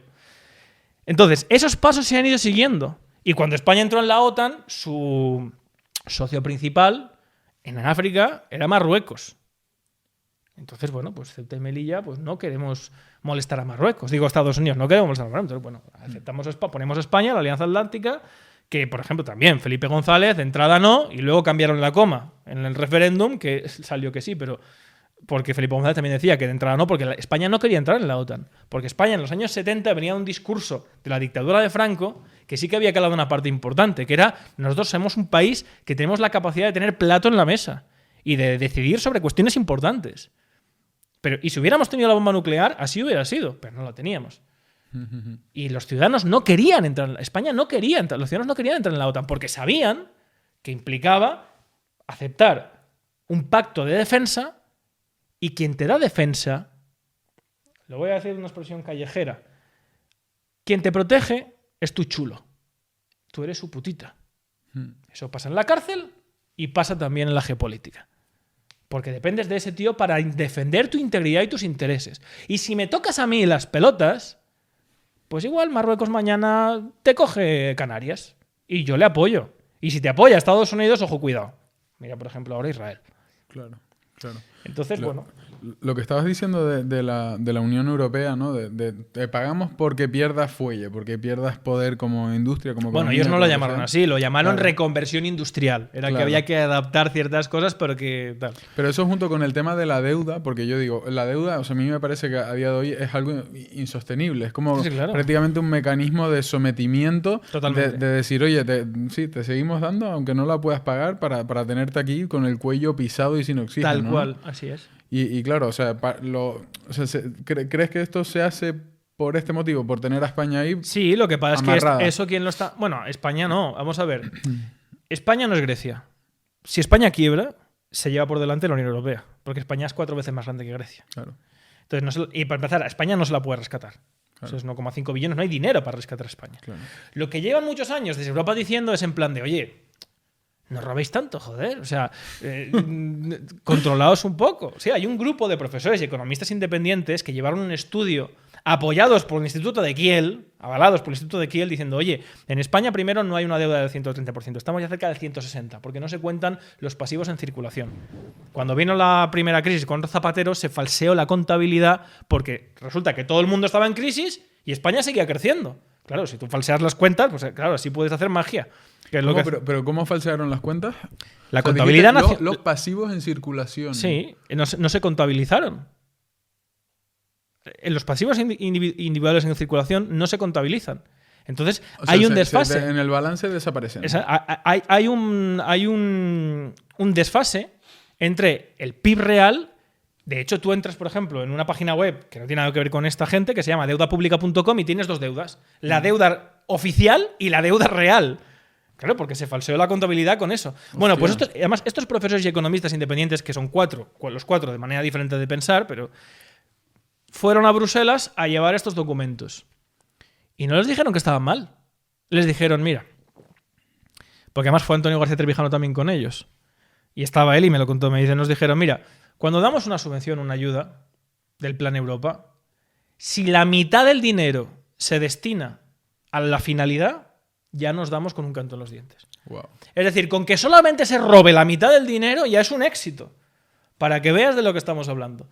Y esto es lo que le dicen a España es, pues precisamente, que busque sostenibilidad. ¿Qué implica sostenibilidad? Tú quieres tener un parque móvil de 10.000 coches, quieres gastarte en piedras 300.000 euros, ¿vale? Pero coño, búscate tú la manera de pagarlo tú. Si quieres, hunde impuestos a tus ciudadanos o búscate la manera conforme, por ejemplo, ahora les ha ocurrido también limitar o favorecer el transporte en tren. ¿Por qué? Porque los vuelos cortos los llevan empresas que no tributan en España, fundamentalmente, tributan en Irlanda. Entonces ese es un dinero que se le está escapando a los políticos. Si tú obligas a la gente en trayectos cortos a coger el tren, que sí que pagan IVA, que esas empresas sí que la Renfe sí que es española, entonces ese dinero va a las arcas. Estamos hablando de miles de millones de euros. Eso por ahí. Luego las autopistas que han dicho que no, bueno, tardarán igual 2 o 3 años o cuando Sánchez haga gobierno dirá, bueno, ahora sí porque nos obliga a Europa, o sea, que siempre nos obliga a Europa y es mentira. Entonces, están buscando ese camino porque el Banco Central Europeo ya lleva 2 o 3 años diciendo, oye, que queremos cerrar el grifo, porque hasta ahora lo que ha ido haciendo el Banco Central Europeo, para eso que has dicho tú, muy bien, que es tener unos países sometidos, Control, sí. es darle el botón de la impresora. Imprimir dinero como si fuera confeti. Yo te voy dando deuda, pero la voy imprimiendo. ¿Quién está pagando realmente eso? La gente de a pie. Claro. A través de la inflación. El dinero está ahora costándole más, están aumentando tipos. ¿Qué significa? Que tú quieres una hipoteca, como por ejemplo yo me he hecho una hipoteca hace poco, la primera de mi vida y espero la última. Pues la he tenido que hacer al casi el 4%, cuando hace un año estaba al 1%. ¿Qué estoy pagando en ese incremento? Estoy pagando que se está imprimiendo dinero como si fuera confeti tipo cero durante mucho tiempo. Claro. Estoy pagándole yo la fiesta a la clase política. Pero todo eso deriva de un sistema en el que no hay control. O sea, los políticos no... En un sistema como el que yo propongo eso no podría pasar. No digo que no hubiera deuda, sino que habría unos mecanismos de limitación y sobre todo un control. Por ejemplo, el Tribunal Constitucional, aunque Alemania tampoco es un régimen democrático, el Tribunal Constitucional sí le dijo al Bundestag, el Tribunal Constitucional alemán, oigan, ¿ustedes qué están haciendo? Al Banco Central Europeo, perdón, ¿qué están haciendo ustedes? ¿A quién le está dando dinero? ¿Ustedes han hecho algún estudio? ¿Sabes por qué? Porque si algún día, y es una cosa que yo me planteo algún día, no sé. Si yo te doy dinero a ti sabiendo que tú no me lo puedes devolver, ese es un contrato, está viciado y es nulo de pleno derecho de origen. Porque mi finalidad no es enriquecerme, ni es prestarte dinero para que tú me lo devuelvas, porque yo sé que tú no puedes. La finalidad de ese préstamo es otra, Claro. que es hundirte a ti en la mierda y tenerte a mi servicio. Eso es nulo de pleno derecho. Por eso el Tribunal Constitucional alemán... ¿Y a qué podría llegar? Hombre, podría Si llegar... se le diera nulidad, ¿qué implicaría? Que hay que... Pues, por ejemplo, lo que hace Raúl Castañeda con Cofidis y tal, que o no devolver una parte, o desde luego no devolver los intereses, Claro. o tener que hacer una quita. Claro. En toda la parte que se considere que se ha dado de manera fraudulenta. Es que esto de encender la impresora de billetes... Claro, Estados Unidos lo hace también, pero es que es muy diferente, porque en el momento que tú tienes instaurado el dólar... Estados Unidos lo hace con su moneda. Claro. Punto principal. O sea, lo hace con su moneda. Exacto. Que es lo diferente. Y su moneda es estándar a nivel multinacional. Entonces, ¿qué pasa? Que yo imprimo dinero, lo disfruto yo, pero les devalúo el dinero a todos. Mira, ¿tú sabes de lo que se quejan todos los presidentes de Estados Unidos? ¿Sabes lo que hace China con el dólar? China entiende que la lucha de la hegemonía política y económica del siglo XXI no depende de quién tiene más armas. Es importante, obviamente, para poder estar políticamente en condiciones, pero no depende de eso. Depende de otra cosa, que es quien domina la energía y sobre todo quien domina la facultad de producir y tener lo fundamental para producir. Porque si tú no tienes el metal X que te hace falta para hacer microchips, tú no tienes ordenadores. Y si no tienes ordenadores, no tienes las puertas al siglo XXI. Por ejemplo, ahora Biden le ha impuesto unas sanciones de que se prohibía toda la exportación de los productos de China y tal, no sé cuántos. Es tan idiota este señor que no se ha enterado de que la máquina la hacían en Europa y le estaban colando los microprocesadores chinos con una máquina europea. Porque es que con sanciones tú no vas Tú vences a alguien siendo competitivo, compitiendo. No atándole las piernas, sino yendo a una carrera, entrenándote, estando fuerte y yendo a competir. Así es como ganas, no con sanciones. Más en un país que se supone que es el paradigma del libre mercado. ¿Qué libre mercado es ese? Si estás todo el rato poniendo, no, a Rusia no, que es no sé qué, no, a China tampoco, no sé cuántos, a India tampoco, India fuera. Bueno, pero esto venía por... el tema Sí, que si otros países tienen reservas de dólar y tú imprimes dólares, pues se joden todos. Eso es, lo de China. Lo que China hace es, produce, vende, y a China, pero en todo ese círculo interno lo hacen yuanes. Claro. Pero cuando lo vende, a él le pagan en dólares. Pero China no cambia esos dólares a yuanes. Se los guarda. Vale. Es decir, yo produzco en yuanes, que es una moneda más débil que el dólar. Claro. Por lo tanto, no tengo el peso que requiere en la economía el dólar. Mi economía no está dentro de esa equiparación con el dólar. Claro.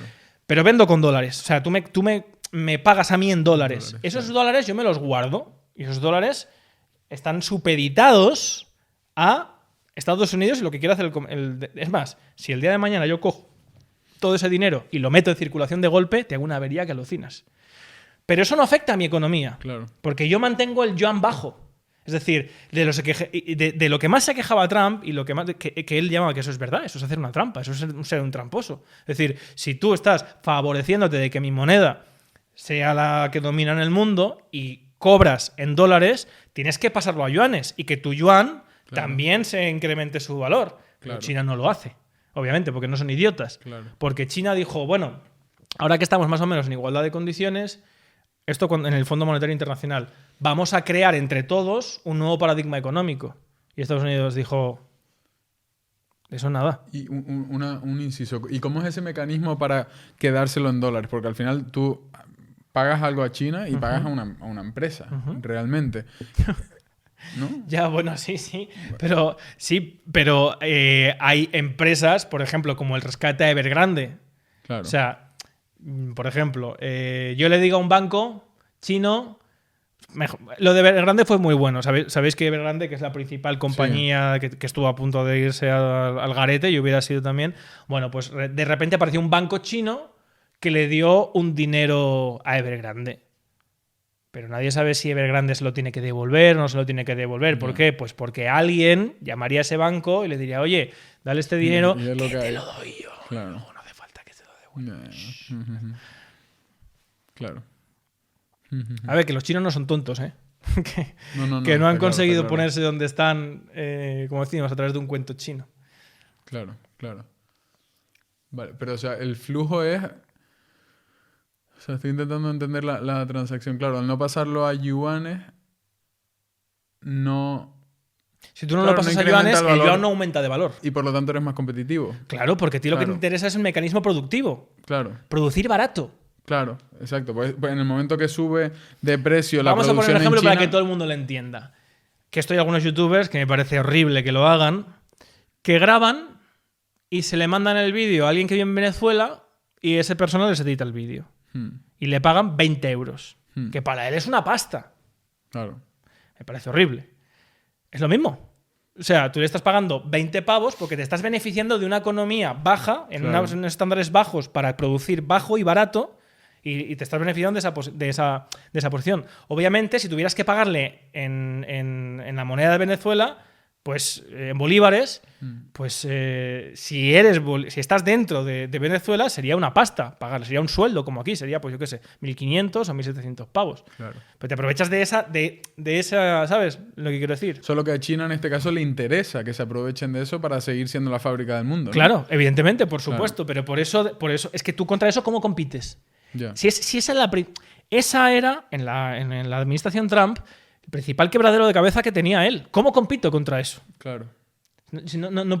Tengo de alguna manera que llegar a un acuerdo con él. Si lo tiene, aparte de lo que te digo, que eso puede hacer... Pues imagínate que China va...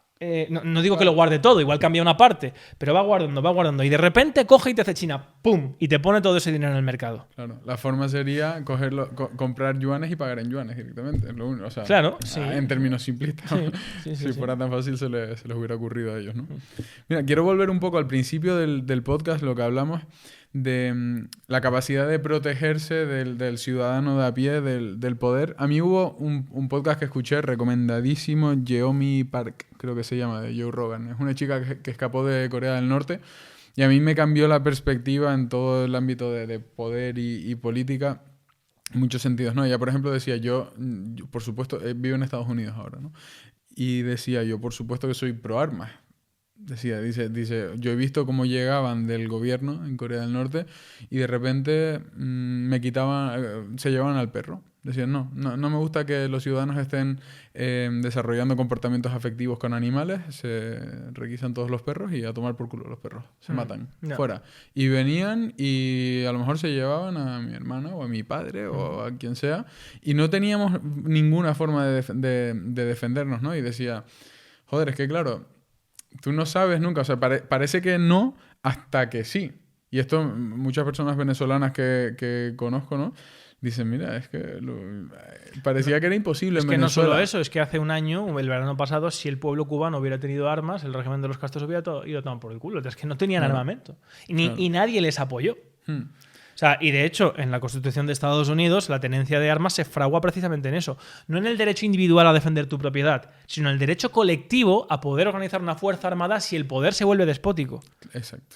Que es lo que se contempla en la Constitución de Estados Unidos. Y que siempre parece lejos. Sí. Hasta que... O sea, me impresiona mucho esa perspectiva. O sea, con el auge de Podemos y demás, muchas personas venezolanas me decían... Pero yo creo que las armas más efectivas no son las armas como de fuego, tal, claro. son de fuego. Es decir, y por ejemplo... por ejemplo, lo que decías de dejar de pagar impuestos, algo tan simple, pero es que sin dinero no hay funcionamiento, claro, ¿no? Eso es un arma. Claro. O sea, pero tienes que tener esa arma. ¿Cuál es esa arma? Coordinar a 1 millón de autónomos, por ejemplo. Claro. Si tú coordinas a 1 millón de autónomos para que aplacen un trimestre, al Estado lo jodes. Claro. Hay mucha gente que dice, no, emitirá deuda. Sí, bueno, pero mira, por ejemplo, los transportistas, con los cuales tengo una excelente relación. Los transportistas pusieron en un brete al Estado español hace casi un año.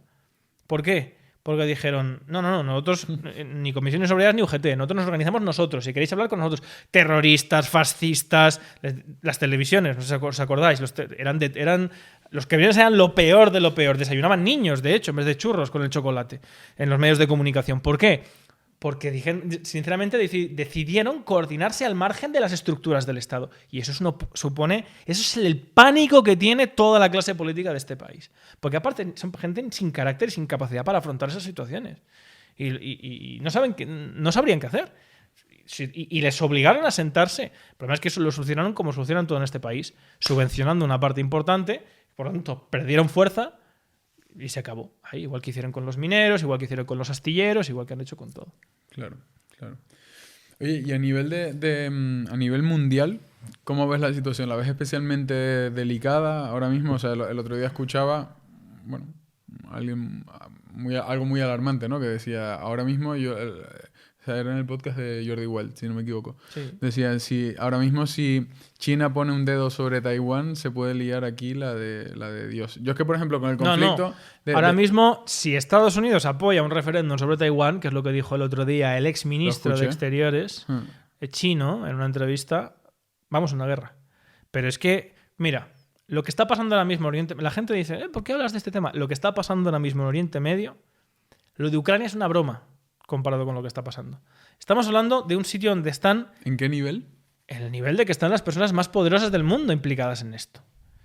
Y porque Estados Unidos, antes de que en 2024, porque ya ha dicho el Tribunal Supremo de Estados Unidos, que aunque sea desde la cárcel, Trump, si es elegido, será presidente. Aunque le condenen, porque están intentando quitárselo del medio como puedan. Pues precisamente por eso, en este último año, están intentando meter toda la carne en el asador. Y me refiero al establishment político que en Estados Unidos ha gobernado ininterrumpidamente desde el final de la Segunda Guerra Mundial hasta hoy. Porque la economía norteamericana y el desarrollo político de Estados Unidos se basa en el petróleo y en las armas.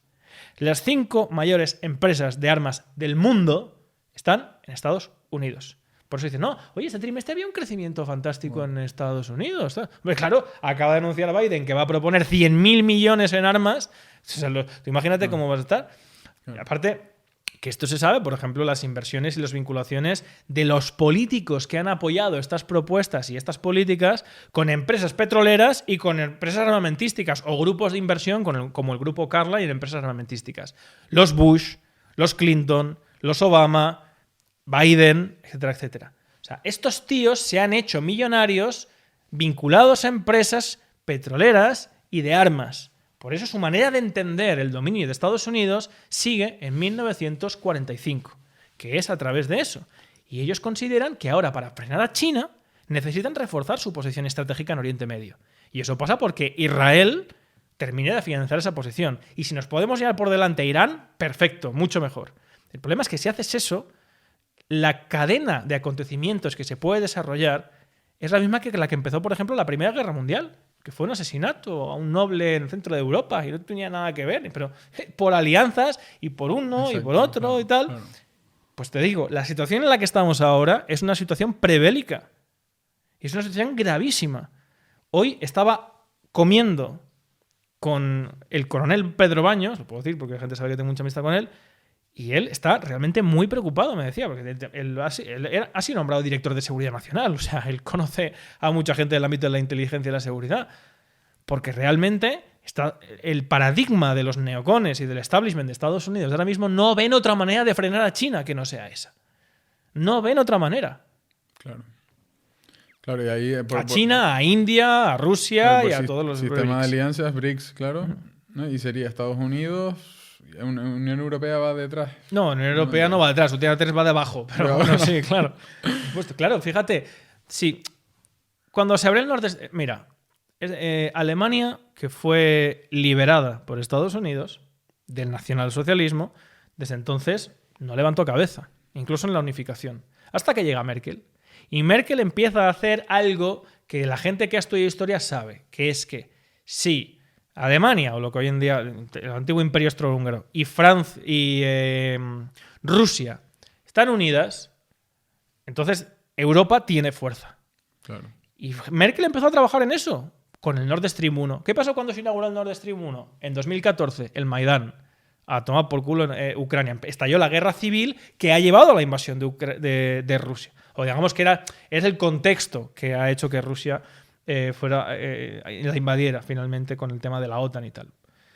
En el año pasado se iba a abrir el Nord Stream 2. Si llegan a operar esos dos gasoductos, Alemania tiene como principal socio económico a Rusia, ya no a Estados Unidos, a Rusia.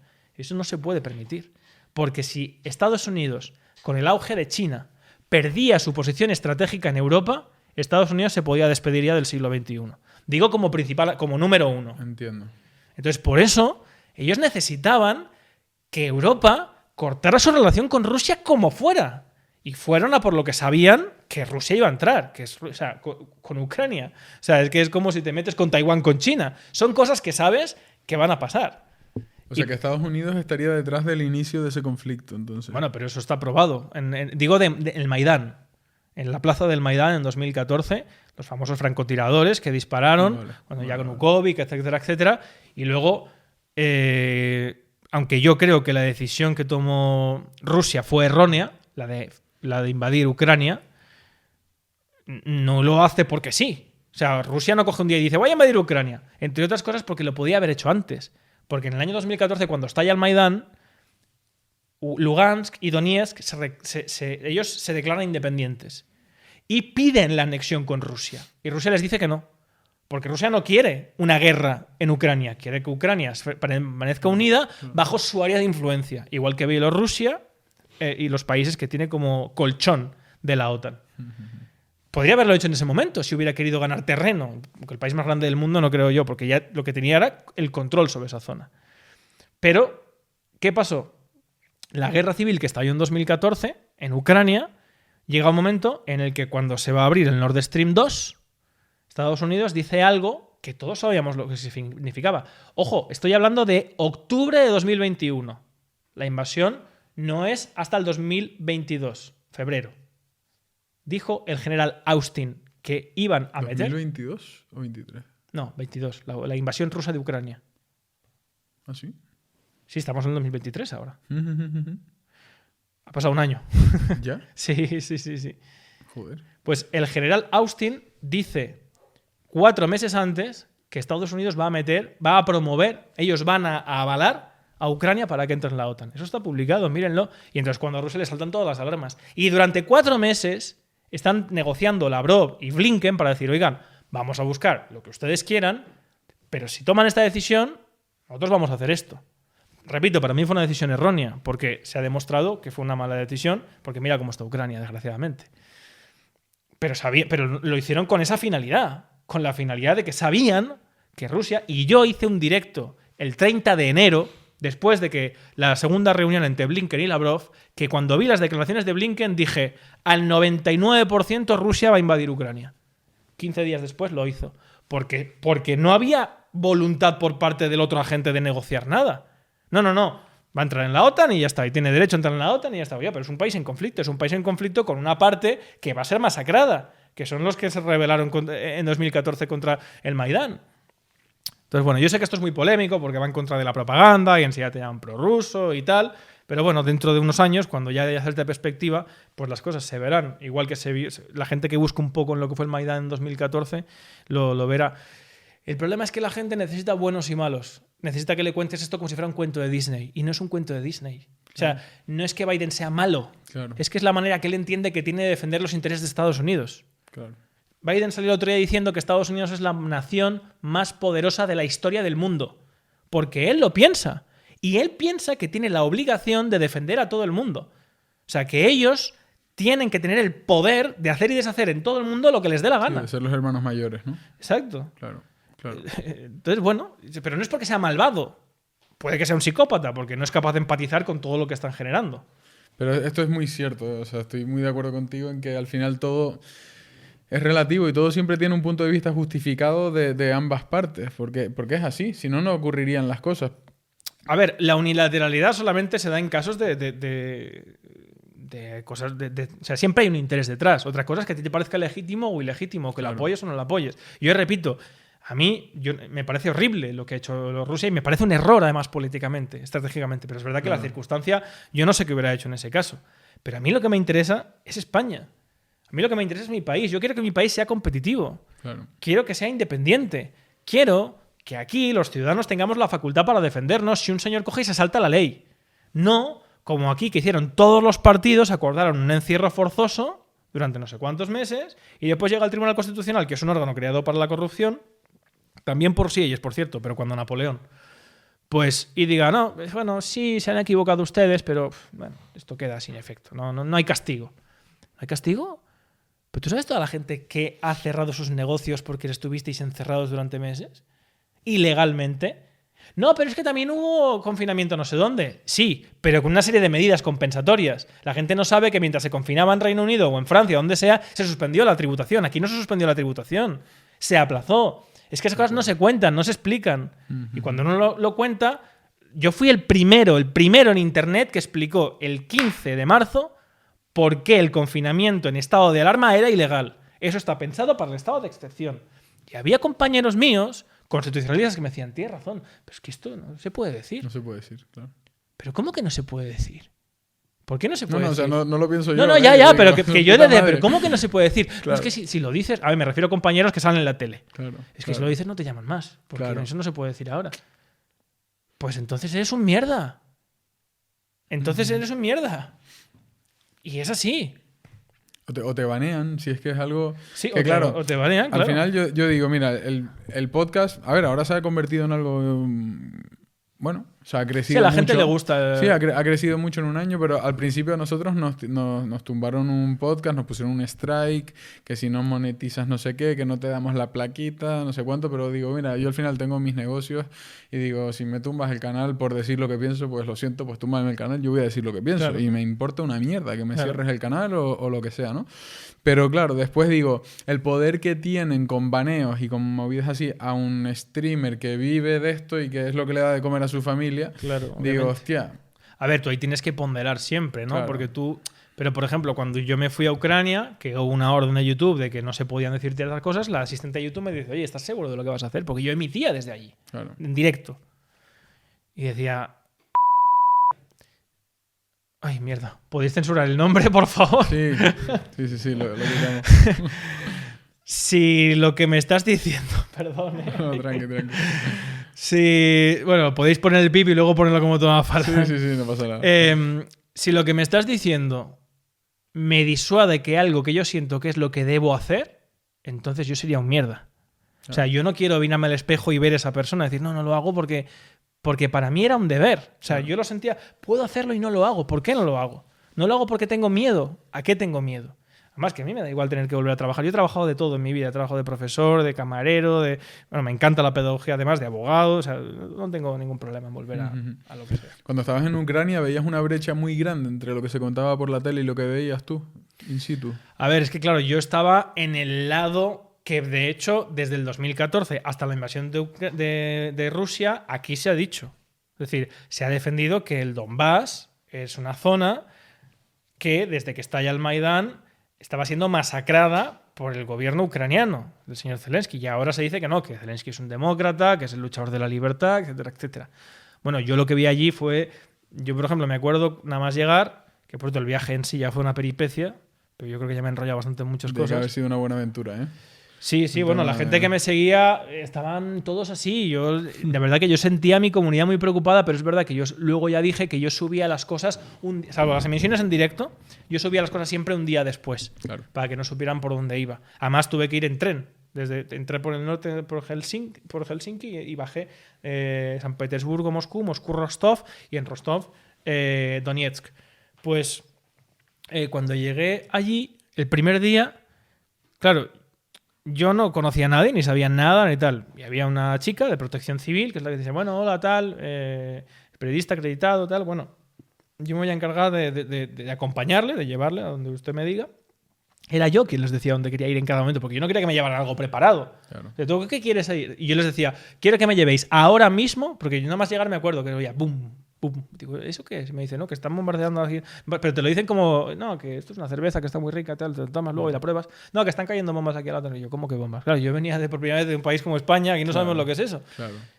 Y además tú notas la vibración. Yo soy de Valencia, pero no es como un petardo. O sea, tú notas que está cayendo algo que está pensado para que donde cae... Le digo, vale, quiero que me llevéis donde haya caído, en una zona residencial, ahora mismo, la última bomba. Y me llevaron. Y había una grúa ahí. Y claro, yo de repente me vi allí y le dije, ¿puedo conectarme a tu internet? Que quiero emitir ahora mismo en directo lo que está pasando. Y yo me emocioné un poco porque obviamente yo nunca había estado en una zona de guerra. Lógico. Y yo estaba viendo ahí a un señor de 80 años que estaba viendo cómo sacaban a su mujer en pedazos y estaba llorando y le habían destruido la casa a un señor, además un anciano. Y yo me sentí un poco abrumado, que me acuerdo, y pues se me escaparon unas lágrimas, ¿no? Bueno, que estaba haciendo ahí un teatro, que tal, que no sé qué.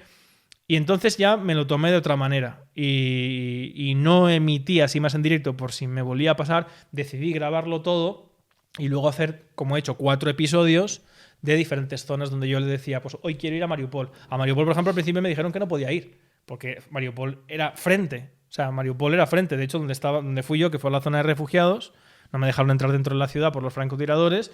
Caían bombas a 500 metros de nosotros, donde estábamos.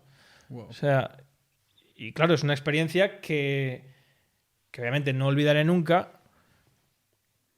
Y fíjate, cuando volví directamente a Málaga, porque sí que volví ya en avión, y aterricé en Málaga y la sensación que esto parecerá una trivialidad, ¿no? Seguro que muchos reporteros de guerra pues tienen mucha más experiencia que yo en estas cosas, pero dices, es que parece que vengas de otro planeta.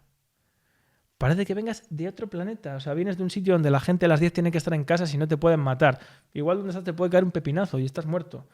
Quiero decir, no tiene nada que ver. Es una vida y no está tan lejos de aquí. O sea, como aquel que dice, ¿no? Y ese está dentro de Europa. Tal cual. Y luego llegas aquí y te ves a la gente preocupada en, no, dame otra foto que no ha salido bien para las redes sociales. No sé, a mí... Te cambia el chip. Sí, yo llegué y la primera semana estuve un poco en plan de... No sé, un poco raro. Pero bueno, poco a poco ya pues coges un poco más de perspectiva, lo digieres y te ayuda también a crecer, ¿no? Y a afrontar las cosas con una dirección. Sí, evolucionas como persona, supongo. Mira, hablando ya de conflictos, por meternos en el de Palestina un poco, porque aquí me ocurre el efecto Dunning-Kruger, ¿no? Que es como que cuanto más profundizas, más te das cuenta de que no sabes nada. Yeah. Y digo, lo poquito que he leído, ¿qué similitudes tiene con el tema de Rusia y Ucrania? O sea, decías no, o sea, cuando decías que están involucradas las personas más importantes del planeta, Sí. ¿te referías a Rusia y Ucrania o...? No, me refiero a las personas que tienen empresas Claro. que son de las más potentes del mundo y que están vinculadas o afincadas incluso en Israel. Vale.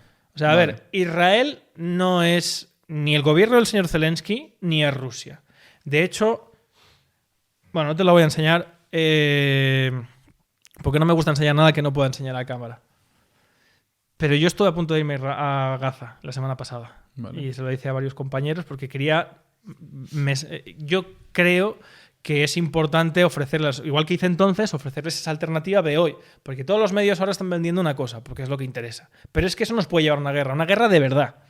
Porque España está en la OTAN y puede terminar en una guerra, y podemos terminar en una guerra con esta gilipollez. Que parece una mentira, pero suena lejos, pero es que también es que sí, cuando estudias las guerras mundiales, empiezan así, salvo la segunda, pero empiezan así. Pues un compañero, un amigo, que me dijo, mira, no te vayas porque si en Ucrania ya... Bueno, todos me dijeron cuando Ucrania que no fuera, porque decían, no. O sea, encima es que tú no vas protegido por nadie. O sea, te van a... Me dice, esta gente no son como los ucranianos ni como los rusos.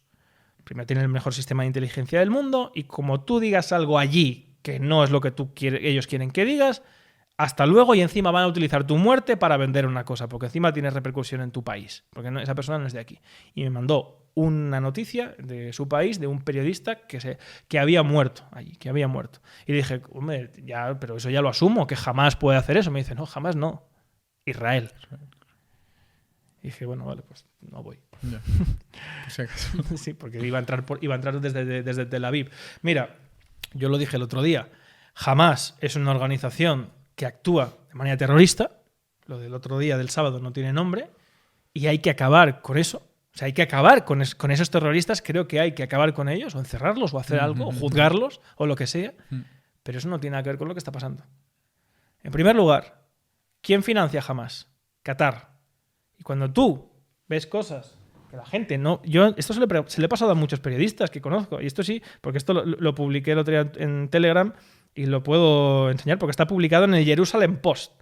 Es decir, quien financia y quien ha luchado para que Hamás sea financiado durante muchos años ha sido el propio Israel, reconocido por el propio Netanyahu y reconocido por el propio director del Mossad. Tengo aquí las noticias que las publiqué el otro día. Reconocido por ellos. ¿Por qué? Por el propio porque Israel, ellos...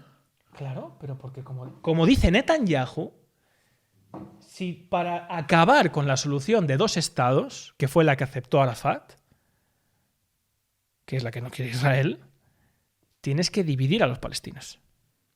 Y antes estaba el movimiento, la Organización de Liberación Palestina, que es la que dirigía Arafat, etcétera, etcétera.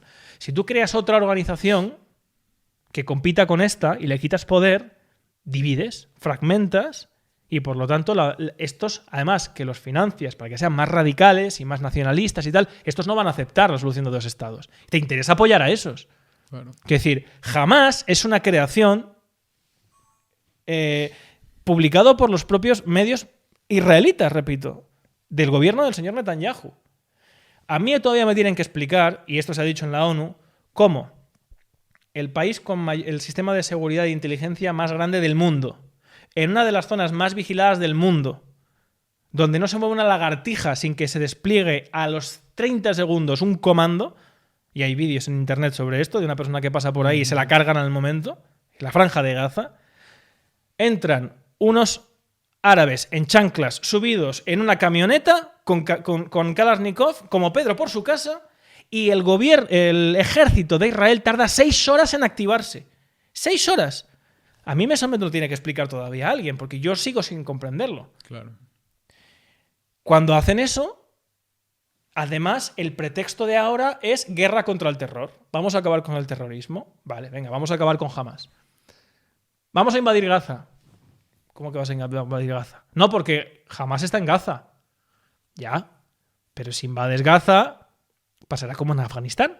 Caen las Torres Gemelas, Estados Unidos invade Afganistán y ¿qué hace Al-Qaeda? Se va a Pakistán. Se va a otro sitio. No se van a quedar ahí esperando a Estados Unidos. Claro. Además, ¿qué van a hacer estos? Pues irse a Egipto, que está al lado. Que quizás sea lo que quieran, porque ya en su momento Israel invadió el Sinaí, que fue la ONU el que lo obligó a retirarse del suelo egipcio. Bueno, no solamente eso, sino que además que los líderes de Hamas no están allí. Los líderes de Hamas no están en Gaza. Están en Qatar. Coño, ve a Qatar. Pero el Mossad no ha, hasta hace 4 días, detenido a los antiguos nazis de Auschwitz y les ha juzgado y tal. ¿Me está diciendo que no tienes la capacidad para unos señores que se comunican, como ellos dicen, a través de carta? Otra cosa. El Mossad no se enteró tampoco de que durante un año se habría preparado el ataque del sábado. Es que eso no se lo cree ni Dios. No se lo cree nadie. Yo no digo que lo hayan organizado, pero no me lo creo que no lo supieran. Y el otro día tuve al ex embajador de España en Jerusalén, Ignacio García Valdecasas, en mi canal, diciendo: es imposible. Es imposible que el Mossad no lo supiera. Pero ahora tiene sus torres gemelas, como ha dicho Netanyahu, claro, para invadir Gaza. Y para invadir Gaza, ¿qué tienes que hacer? La excusa, ¿no? Quitarte a 2 millones de personas de ahí. Claro. Bombas, que no quede piedra sobre piedra y después invadir, que es lo que están haciendo. ¿Que te cargas a 2 millones de personas o les desplazas? Bueno, los que van a defenderlo son los comunistas, por una cuestión ideológica, histórica. Yo no soy comunista en mi vida, pero no soy gilipollas, ni soy imbécil. Y lo que está pasando, lo que está haciendo ahora mismo Israel es un genocidio. Y lo que no voy a permitir y voy a defender a muerte es que mi país se involucre en eso. Que nos arrastren a España a eso. De ninguna manera. Vamos. Por ambiciones políticas y geoestratégicas. Porque al final la clave es que por ahí pasa el 30% del petróleo del mundo. Israel es clave. Si Israel no existiera, habría que inventarla para defender los intereses de Estados Unidos. Señores, estas palabras no son mías, son de Joe Biden cuando era senador. Wow. Entonces, quiero decir que ahora hay que vender tal, muy bien, yo lo entiendo. Pero la historia se escribirá sobre los hechos, no sobre las opiniones. Y los hechos están ahí. Puro ajedrez, ¿eh? Puro ajedrez, si es que es así. Y si se diera, ¿cómo te imaginarías un conflicto, una tercera guerra mundial? A ver, la guerra se está dando ya, pero se está dando en clave económica. Claro. Y se está dando, pues, como te digo, tú, por ejemplo, mira, si tú quieres putear a España, por utilizar un término... Si tú quieres fastidiar a España, mejor. Es que estas cosas a mí realmente me afectan, porque luego veo tanta gente que se entrega de manera superficial a no, si soy de derechas tengo que apoyar a este, si soy de izquierdas tengo que apoyar al otro. No tienen ni idea de nada y además ven que le están llevando como corderos a posicionarse en unas cosas que nos pueden llevar a una cosa muy seria y a mí se me cae el alma a los pies, de verdad. Pero bueno, si tú quieres fastidiar a España, ¿qué es lo que haces? Pues vas a ver a Marruecos y le das un armamento superior al que tiene España. Porque si Marruecos el día de mañana se plantea invadir Ceuta o Melilla, te dice, no, cuidado. Primero, esto me corresponde a mí por derecho, porque ya lo llevo diciendo en la ONU durante mucho tiempo. ¿Qué es lo que ha pasado con el Sáhara? Uh-huh. Segundo, el primo de Somozola es colega mío, así que cuidado. Y tercero, en caso de guerra, yo tengo una cosa que tú no tienes y te aplasto, que al final la bomba nuclear es eso. Bueno, pues entonces, si tú quieres fastidiar a España, no invades España. Le fastidias donde sabes que le duele. ¿Qué es lo que está pasando con Gaza, con Ucrania, con Taiwán? El problema es que Estados Unidos tiene muy claro que como haga lo mismo que ha hecho con Ucrania en Taiwán, ahí sí el mundo vuela por los aires. Porque los chinos